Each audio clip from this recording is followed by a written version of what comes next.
Okay. What a day. What an incredible day. I don't know about you, but I'm feeling quite saturated, so I'm going to keep this quite quick. I've learned a phenomenal amount from these incredible academic papers. I am not delivering an academic paper at all.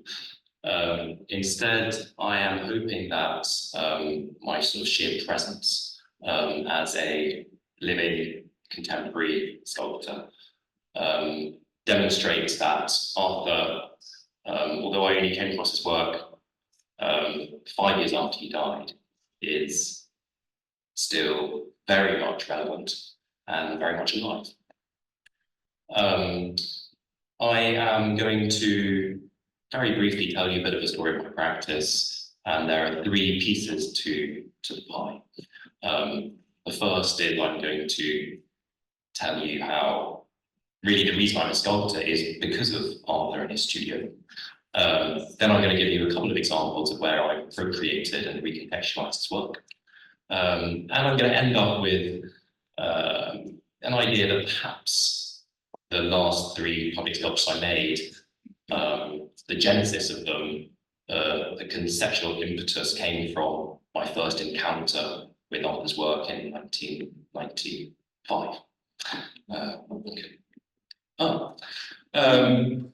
I'd also just like to say how I really feel Joy's presence today. For those of you who know her, it's very moving, and I woke up and I was a little nervous about how I feel about Joy not being here today, but I'm very much feeling her presence.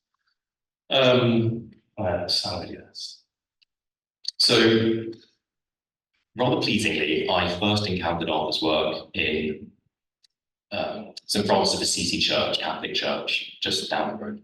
And rather pleasingly, it fit with my argument. He has 2 sculptures. One of them is figurative, and one of them is ostensibly abstract. St. Francis, and you can't see it clearly, but it's a water piece, it's a fountain, and it's a sort of lozenge-shaped, 4-sided object. That's where I met Joy at the tender age of 15, and of course she is so magnetic. I was sucked into her magic. I was very lucky to then be invited over to the studio, which blew me away. The most incredible and inspiring space. It's quite rare you see an entire, well, it is the quintessential apotheosis of the dream sculptor's studio. It represents everything from the beginning, the middle, and the end. Every surface is covered with something, and not only that, the surfaces themselves are quite often sculptures in their own right. For example, the dining table is the zodiac, and it illuminates. Yeah, so I'm 15. I was planning on becoming a lawyer, and as a result of Joy and this, my aspirations to the law dissolve, and I become a sculptor. Again, rather pleasingly, the first thing I did was I pinched a book that I found at home that Joy had given to my parents on Arthur's Barney's sculpture, and this book also blew me away. Pleasingly, it's edited by Joanna, who's co-hosting today. And there we go, inscribed by Joy.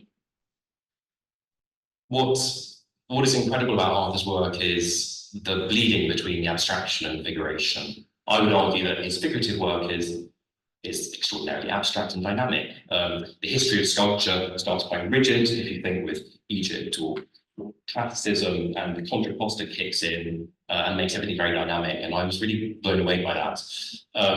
I took the book to school where there was a pottery department.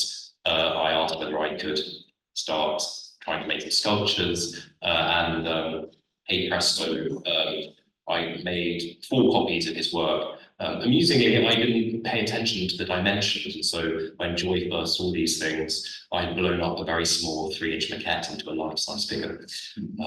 I don't have any photos of the works that I made, unfortunately. I have just an image from the studio a year later. It's still sort of an echo of, I think, the seed of my curiosity learned from Arthur about this binary of figuration and abstraction. So it might be from the left and Arthur's fountain on the right. And then again, I think other commonalities would be a curiosity and religiosity. And again, abstraction and figuration. I was modeling in terracotta and then started to engage more abstractly. So yeah, I said I had 3 pieces of the pie. That hopefully shows you how art the studio and joy irrevocably changed my life and turned me into a sculptor, which I am now. I then cracked on with things, and 10 years later, I revisited Arthur's work from a very different perspective. I'm now 30 and I'm now at my master's at Chelsea, and I became interested in his work from a conceptual point of view. And The Empire Strikes Back, extraordinary film, 1980, 10 years before Arthur died. It has this depiction of an idealized future. This is the Cloud City, and there's a key moment in the film where Han Solo and Princess Leia first kiss. And I think what's fascinating about this is I came across it in 2010, and we're looking at a retro historic depiction of a science fiction future. And in that science fiction future, the space is idealized like a white cube, like a gallery space. There's lots of interesting ideas talking about the idealized gallery space. Discovering one of Arthur's works in the center of this love scene was very, very pertinent and extraordinary.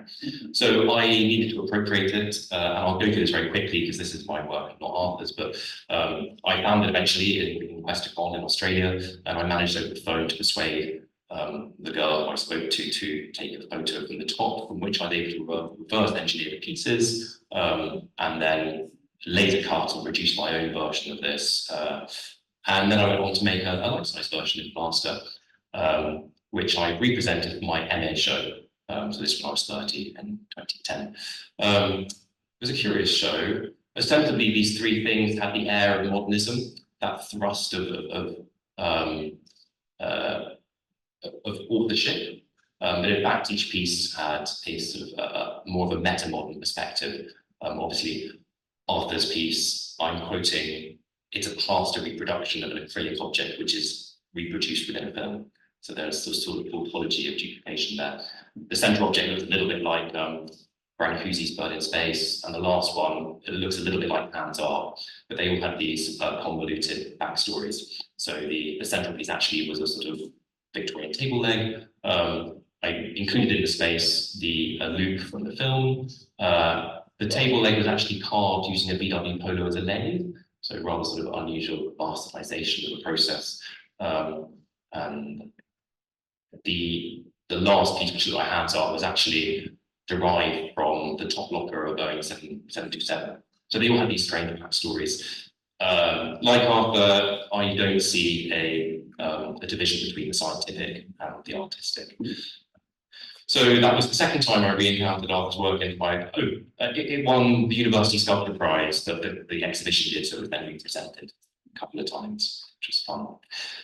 Fast forwarding 10 years later, I wanted to include Arthur's work again, this time curating. I curated a couple of exhibitions.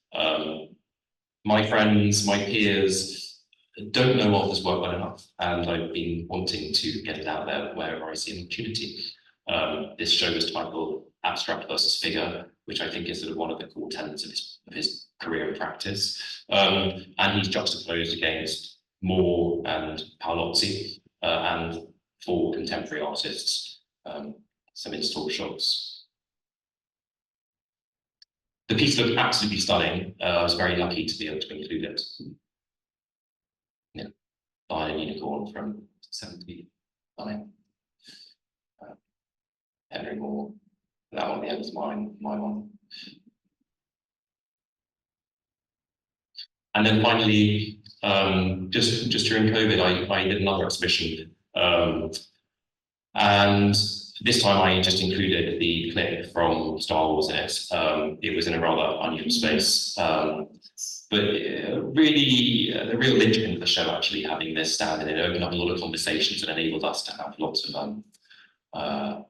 yeah, it was sort of the centre of the exhibition. We included in this some great 20th century artists and some great contemporary artists. So Chadwick, Moore, Katie Patterson, there's Henry Moore. Yeah, and that brings me to the end. I guess I hope you believe me when I say that really I could have been a lawyer, and I'm not because of Arthur Fleischmann. He continued to inspire my practice for the last 25 years, and I've just last year installed 3 permanent public commissions, and they're actually the intersection of a figurative component and an abstract component, which the seed of that idea, I think, came from 1996, my first encounter in Arthur's studio. So this is the side view and the front view. The side view, the front view. And again, another piece which has a similar type of process. And then another one, which there is the side view, and there is the front view. Yeah, I guess in terms of his legacy, what an incredible artist, and I'm doing everything in my power to disseminate the story of Arthur Fleischmann, changing my life. So hopefully that's a happy note to finish on. Thank you very much.